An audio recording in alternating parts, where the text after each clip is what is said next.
자, 사건 추적 가보겠습니다. 미제 사건의 범인이 15년 만에 또 검거가 됐더군요. 네, 대구 여대생 의무사 사건의 범인이 검거가 됐습니다. 예. 아버지의 끈질긴 인내 그리고 딸에 대한 사랑이 있었기 때문에 가능했다고 보고 있는데요. 자세한 내용 지금부터 함께 보시죠. 지금으로부터 15년 전인 1998년 10월 아버지는 이곳에서 딸을 잃었습니다. 수십 년을 해도 그래 안 되니까 네가 뭐 한다고 하나 우리가 교통사고를 하면 교통사고인지 알아야지.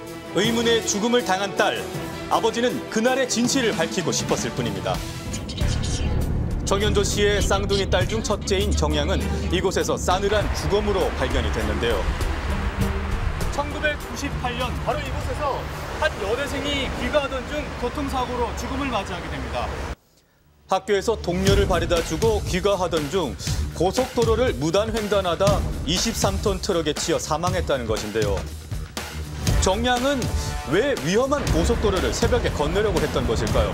그리고 교통사고를 당했다는 딸의 속옷은 왜 없었을까요?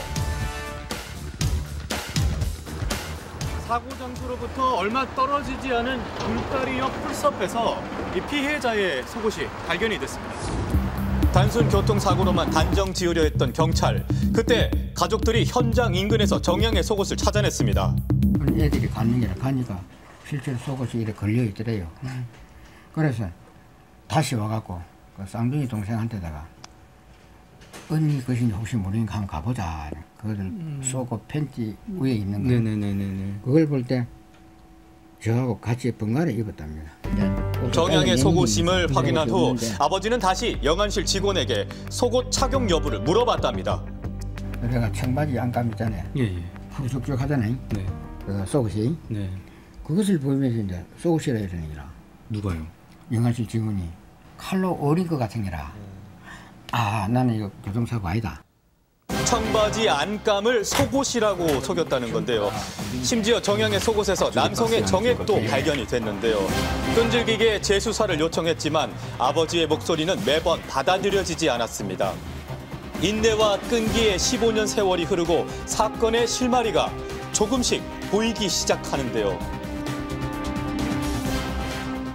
피고인이 2011년 청소년 성매수 권유 혐의로 처벌받은 이후 채취한 DNA가 위 속옷에서 발견된 DNA와 일치하여 정양의 속옷에서 발견된 DNA와 일치하는 범인을 체포한 것입니다. 놀랍게도 범인은 스리랑카인 3명. 그들은 술에 취한 정양을 발견하고 자전거에 태워 고속도로 굴다리 아래 근처로 데려가 공범들과 순차로 성폭행했다고 진술했는데요. 15년 후에 밝혀진 충격적인 사실. 왜 아버지의 의견은 받아들여지지 않았던 것일까요? 해당 경찰서를 찾았습니다. 우리들 나름대로 사정이 있잖아요. 저희들이 사건하고 저희들이 확실하게 아는 것만 자신있게 이야기할 수 있잖아요. 근데 사건 자체가 오래된 거고 그걸 검찰에서 일단 발표를 해줬잖아요. 그들에게는 단순한 교통사고로 보였을지 모르지만 아버지에게는 15년의 지옥과 같은 시간이었습니다. 그러나 딸은 왜 고속도로에서 발견됐던 것일까요? 아버지는 딸이 고속도로에서 교통사고를 당하기 전 이미 사망했다고 주장하고 있는데요. 터대가 행편이 없을 거다. 허벅지 알로는 뼈에는 하도 손상이 없거든요. 그리고 발목 하나만 골절이라. 그래서 내가 주장하니 그거라. 살아서 봐가 교통사고 역과해가고 이래 돼서만 이렇게 상처가 되겠느냐. 이거는 이미 하면 죽었기 때문에 죽었는데도 몇 시간 전에 보면 굳어본다. 또 붓을 끈 거 안 같습니까?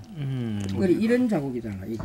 23톤 트럭에 딸이 치였다고 하지만 시신의 훼손 정도를 봐 이미 그 전에 사망했다고 주장하는 거죠. 피도 없고 요거하고 요거가 뿌린 거라. 부검이가 설명을 그래 잘 했어야 되는데 교통사고다. 그렇죠. 예, 조사를 해봐야 된다. 이렇게 얘기는 했습니다만 그래 지금 와서도 살아서 박은 게다 이래 나오거든요. 그게 이해할 수 없는 게 그렇고. 딸이 그렇게 세상을 떠난 후 아버지의 시간은 아직도 15년 전 그날에 머물러 있습니다. 생업도 포기한 채 매달렸던 지난 시간, 억울하게 딸을 보내줄 수는 없습니다. 내가 가만히 있을 수 있어요. 하루 다닌다고. 그거 해야지. 그래 이제 증거 수집해야 되고 이제 그걸 하다가 그러니까 내가 수사하다시피 하는 걸 그걸 안 하면 이렇게 일이 못 알아보지. 15년 전 가슴에 묻어야 했던 20살의 착하고 예쁜 딸. 그렇게 하지. 아버지가 이렇게 하는 건 잘했거든요. 부모가 자식한테 주는 사랑은 뭐 어떻게 뭐 비교를 할 수가 없죠. 지금도 딸의 사진을 가지고 다니고 계셨는데요. 아버지는 아직 끝이 아니라고 했습니다. 아무도 없을 때 불러보고 야, 니 내 좀 도와주라. 사실 내 이렇게 힘든다. 그럼 이제 내가 그걸 해보지.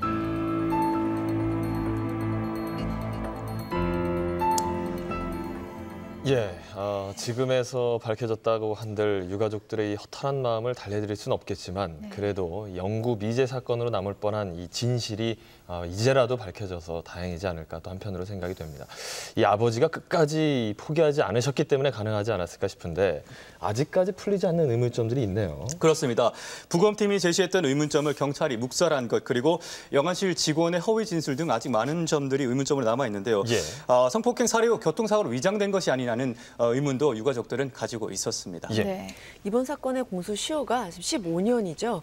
그런데 2010년부터 DNA가 확보된 성범죄의 경우에는 이 공소시효가 25년으로 늘어났습니다. 예. 성범죄는 일어나서도 안 되는 일이지만 이미 발생을 했다면 피해자의 억울함이 남지 않도록 경찰 측에서 좀 철저하게 수사해 주셨으면 하는 바람입니다. 예.